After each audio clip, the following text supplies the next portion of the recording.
The CEO invited me to lunch Maxwell's white tablecloths, soft jazz, a place where million-dollar contracts get signed.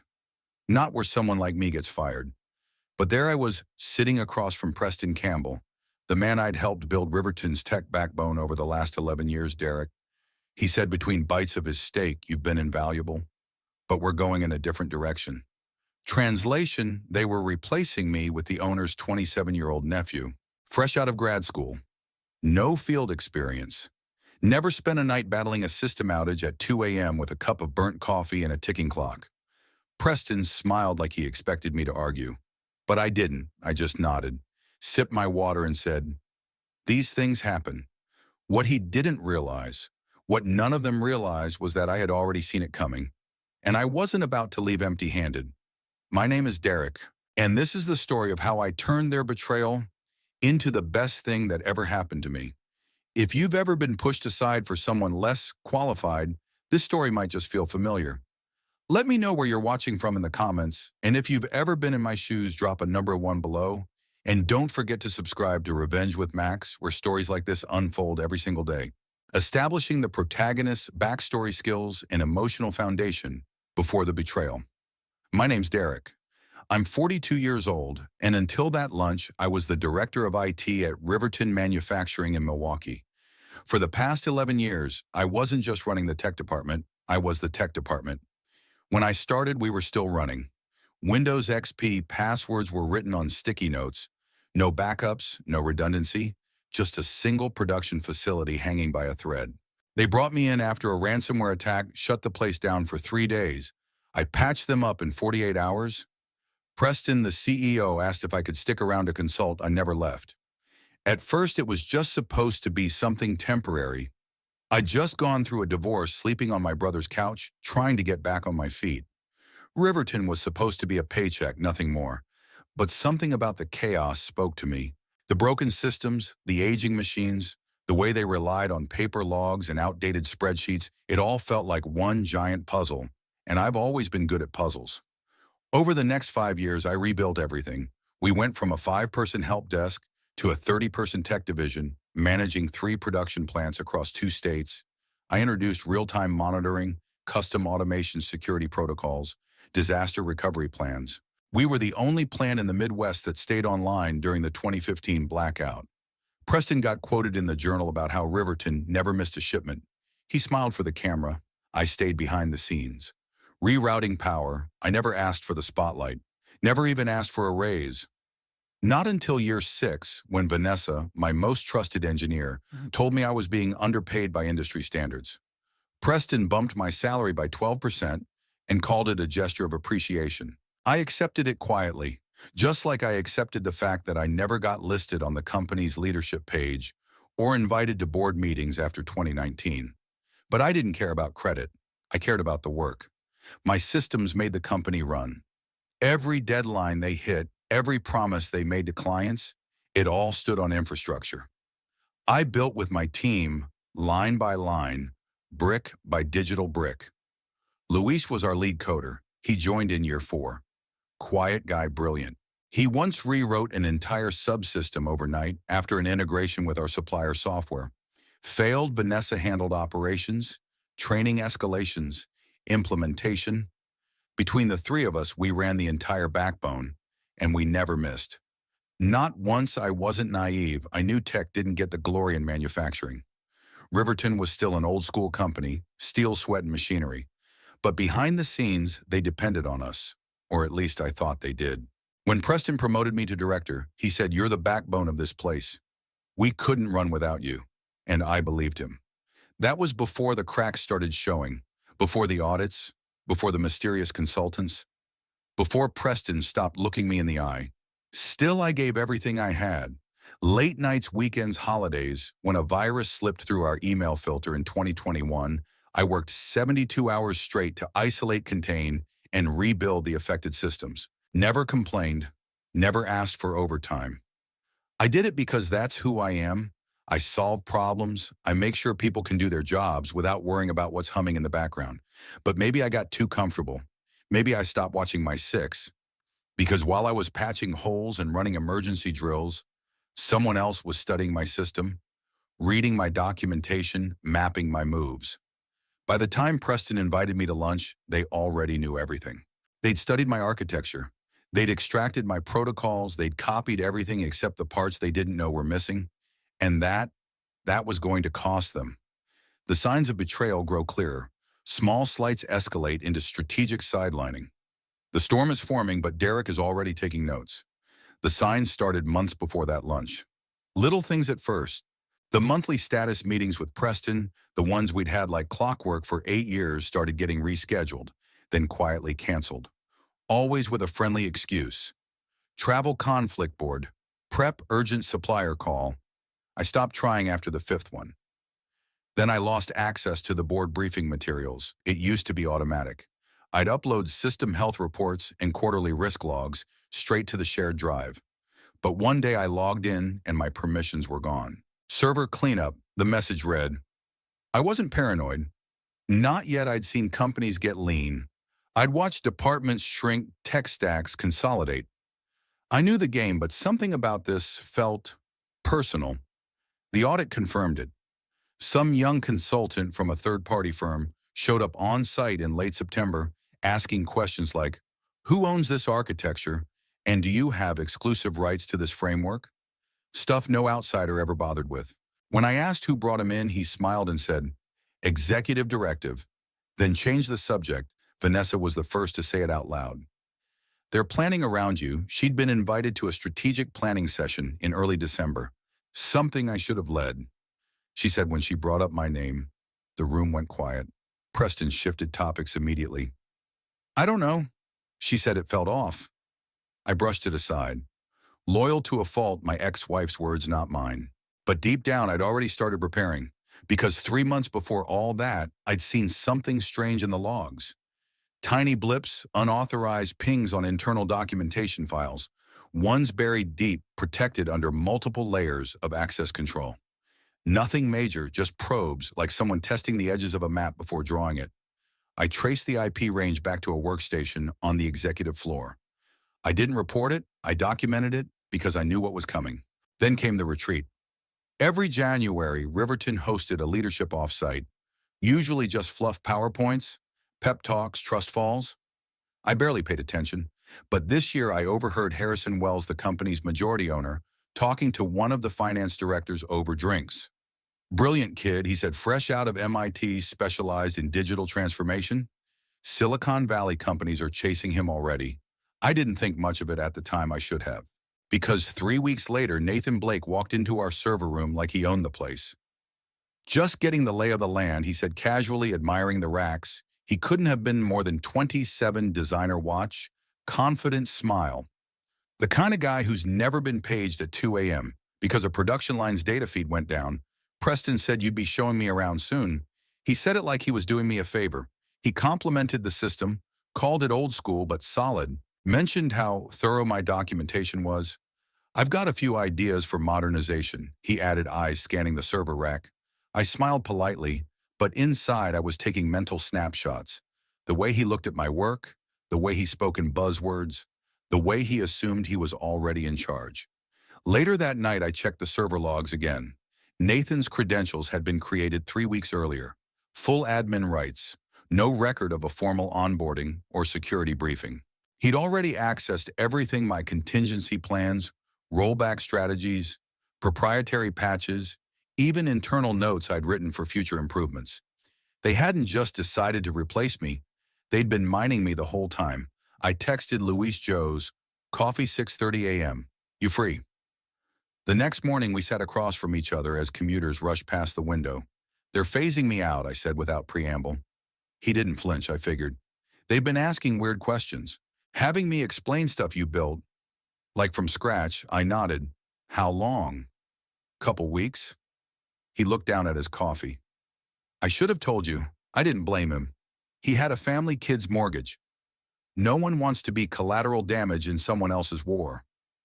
What's your plan? He asked. I didn't realize I had one until that moment, but something settled inside me.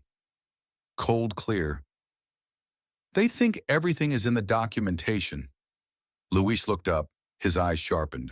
But we both know it's not. I leaned back in my chair. They're building on blueprints, but they forgot who drew them. The betrayal becomes irreversible. Derek is shut out, erased and replaced, but that's exactly what pushes him to take back control. 2 days after the lunch at Maxwell's, my transition officially began. 6 weeks, Preston had said. But by the end of that week, it was clear the decision had been made long before dessert was served. When I got back to my desk that Monday, my admin credentials were downgraded. Quietly, no warning, no explanation.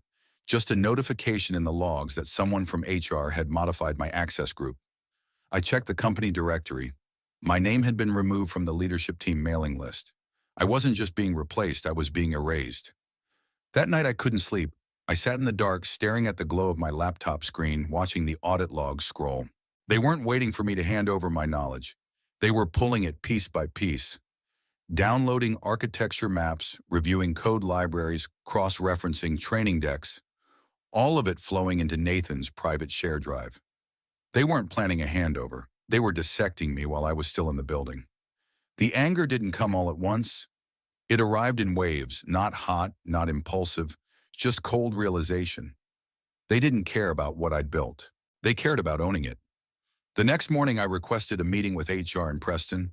I sat across from Diane, our corporate HR director, who looked like she'd rather be anywhere else. I'd like to clarify something. I said, placing a printout on the table, system sync. She frowned. Excuse me? My software, I said calmly. The core architecture that controls production monitoring, predictive load balancing, and equipment fault tolerance. I developed it before I joined Riverton. 8 months prior, to be exact, I slid over the original licensing agreement from my onboarding packet. It was licensed to Riverton. Not sold. Clause 3, ownership retained by developer Preston, glanced at Diane, visibly tense. That was 10 years ago, Derek. He said. The system has evolved. I nodded. Yes, through my code. Every update, every integration. Built on that original foundation. Diane cleared her throat. The employment contract is clear. Anything developed during your tenure is company property. Not everything, I replied. This predates my employment, and unlike the newer patches, this has a separate license file embedded in the source. Preston forced a smile. We'll have legal review it. I smiled back. Of course, but I already knew what that look meant. They weren't going to review anything. They were going to stall, delay push until I was out the door, and my work was fully absorbed into their systems. That same afternoon, I got a new automated message. Your access to dev servers has been temporarily restricted as part of security protocol during transition. Right security. The next day, Nathan called a team meeting. Didn't invite me, I showed up anyway. He paused mid-sentence when I walked in, eyes darting. Derek, he said, masking annoyance. Glad you could join us. Just walking the team through some proposed changes to the network architecture. I leaned against the doorway. Which part? The production floor protocols, he said confidently. We're streamlining them. I raised an eyebrow. You mean the custom load handling algorithms, the ones that prevented cascading failures during the 2018 voltage spike? He hesitated. They're a bit over-engineered. He said modern systems don't require that level of complexity. Vanessa cut in. They're not complex, they're necessary. Derek designed those systems around our hardware. After your uncle's maintenance cost cuts nearly shut down line 3. Silence filled the room. Nathan cleared his throat, forced a smile. I appreciate the historical context, but we're focused on forward progress. And just like that, I was dismissed from the meeting I'd once led. That night, I received an email from legal. They were asserting full ownership over System Sync, citing a clause about integrated technologies becoming company property. They offered me a one-time technology acquisition bonus. $5,000, 11 years of work. $5,000, I didn't respond. The next day, Luis texted Nathan's doing one-on-one evals, said he wants to assess who's essential, asked if your systems were really necessary or just complicated. That was the moment, that was when it all clicked. They weren't just replacing me. They were dismantling me line by line, questioning my relevance, undermining my value. One subtle nudge at a time, and they thought I'd walk away quietly. They thought I'd shake hands, smile, sign a check, and vanish. They didn't know me at all. That night, I opened the drawer in my home office and pulled out a worn external hard drive, my original system sync code, the raw files, the licensing key. The email thread, where Preston had personally asked me to integrate your prototype into our workflow. We'll formalize it later. I plugged it in and watched the screen light up. This was no longer about saving my job. It was about protecting what was mine. Because they wanted my system, they were going to pay for it. Every single line, Derek prepares a precise, lawful, and devastating plan to protect what's his and make them pay for underestimating him. I didn't want revenge. Not at first. What I wanted was recognition, compensation. A fair deal for the system I had built line by line long before they even knew they needed it. But Preston made one thing clear: they weren't going to give me anything. So I decided to take control legally, quietly, and with full documentation. That Friday, I met Luis in the parking lot of a grocery store just after 9 p.m. He handed me a small flash drive wrapped in a paper napkin. "Everything you asked for," he said. "Original code bases, deployment logs, version, history, access keys." I looked at him for a moment. "Why are you helping me?" Luis met my eyes. "Because they think we're all replaceable and they're wrong." I nodded, pocketed the drive, and went home. That weekend I worked in silence, 12 hours Saturday. 15 on Sunday. I documented every element of system sync, proof that the foundational code was written before my employment. I cataloged Preston's old emails. I pulled up timestamps, drafts, commits, and licensing logs. I met with 3 different IP attorneys, filed for provisional patents on the system's core modules. Not the whole program, just the parts that mattered, the components that made System Sync function with Riverton's machines, the heartbeat. And then I got to work building a new version, a standalone copy, clean, secure, designed to run independently off-site and outside Riverton's network. Monday morning, I walked into the office early. Vanessa was already at her desk, eyes tired, coffee in hand. "You heard about the accelerated timeline?" she asked. I nodded. 2 weeks, they want me out by Friday? Vanessa hesitated. "Nathan held weekend sessions with the planning team, tried to reverse engineer the monitoring system." And she glanced around, lowered her voice. "They missed 3 critical alerts, had to shut down line 3 for 4 hours. 40 grand in lost production." I kept my expression neutral. "Sorry to hear that." Vanessa looked at me for a long second. "Derek, I think I'm next. Nathan's been asking whether my role is still necessary." I took a breath. "Do you trust me?" She didn't even blink. Completely. I slid a sealed envelope across her desk. "If anything unusual happens this week, anything you open that, it explains everything." She nodded and tucked it into her drawer without a word. That night, I activated the private server Darren had helped me set up off-site, transferred the new version of System Sync, encrypted it, installed signature verification, a digital lock that would reject unauthorized modifications. Then I created a license file.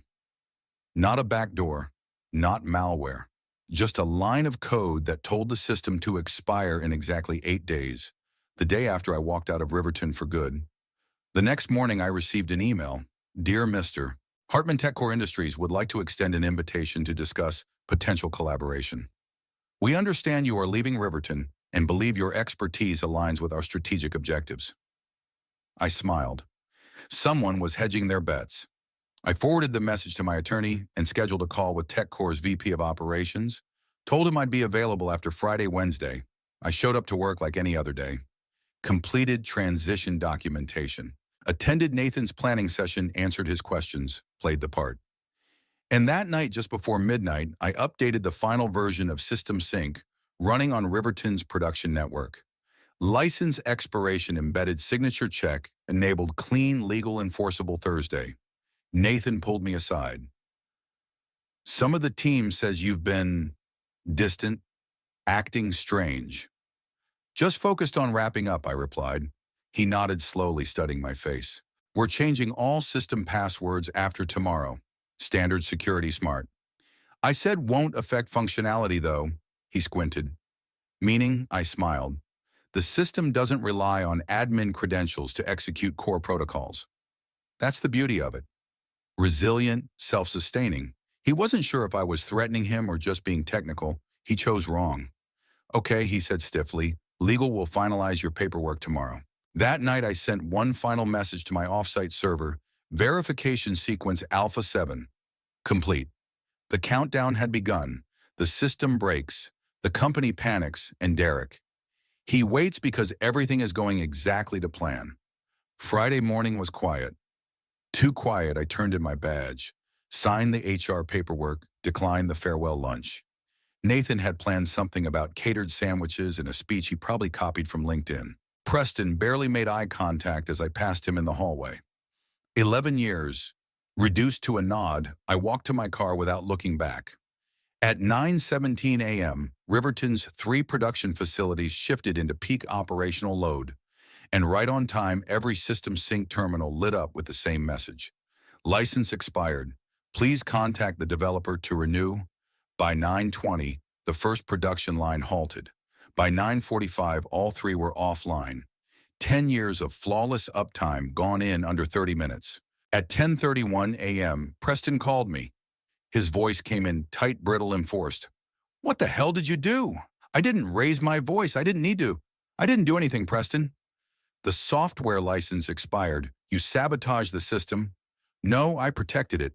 Check Clause 7 of our original licensing agreement. You never purchased System Sync. You licensed it, and the license term just ended. Silence. I've forwarded updated terms to your legal department. The conditions are simple acknowledgement of ownership, compensation for continued use, and a non-disclosure clause regarding the circumstances of my departure." Preston's voice dropped to a hiss. "This is extortion." "No," I said calmly. "This is business." By 3:00 p.m. Their lawyers had reviewed everything, emails, timestamps, the contract with my original signature. By 5:00, the agreement was signed. I didn't ask for much, just what I was owed. Legal recognition, fair payment, and silence. They needed me quiet. I needed my work respected. Done 3 days later, I sat in a glass-walled office overlooking the Boston skyline. TechCore's VP of Operations slid a contract across the table. "We still plan to acquire Riverton," he said, "but we'd rather have you lead the technical integration. Not as an employee, as a consultant. Full autonomy, double my Riverton salary." "What about Nathan?" I asked. He hesitated. "Then he'll be transitioning to other opportunities." I signed the contract that afternoon. 2 weeks later, Lewis called me from a burner phone. He's gone quietly. The official story: Nathan Blake left to pursue a startup venture. The truth: 3 major clients threatened to walk after repeated system instability. No one could get System Sync to run right because no one built it, and they knew it. Preston stayed on through the TechCore acquisition, but it was ceremonial. No team, no real power, just a title and an office as far away from decision-making as possible. He still showed up to meetings, still wore the expensive watch, still smiled like he belonged. But everyone in the room knew he'd backed the wrong man and me. I used my first consulting check to put a down payment on a cabin near the lake. Nothing extravagant, just quiet windows that caught the morning light. A porch that faced the water. A place to rebuild not systems, but myself. 3 months later, Vanessa joined my consulting group. Then Luis eventually. Half my old department came over. Not as subordinates, but as partners. We built something new. Lean, smart, scalable. We helped small manufacturers modernize without gutting their culture. Real impact, real ownership. 1 year after I left Riverton, I ran into Preston at a restaurant in downtown Milwaukee. He started to turn away when he saw me, then stopped. "Came over, you won," he said quietly. I looked at him, really looked. The lines around his eyes, the suit that didn't quite fit the way it used to. And I realized something. "It wasn't about winning," I replied. He waited. "It was about value. Knowing what you're worth and never letting someone else define it for you." He nodded once, then walked away. I sat there for a long time after that, watching the city lights ripple across the water, thinking about systems, the ones we build, the ones we break, the ones we carry with us long after the lights go off. A quiet victory, a life rebuilt, and a truth that outlasts systems, titles, and betrayal. The cabin sits about 40 minutes north of Milwaukee. Not much, just 2 bedrooms, a wraparound porch, and a view of the lake that turns gold right before sunset. It's not where I thought I'd end up. But it's exactly where I needed to be. Some mornings I wake up before dawn, make coffee, sit on the deck and watch the mist roll off the water like it's erasing everything that came before.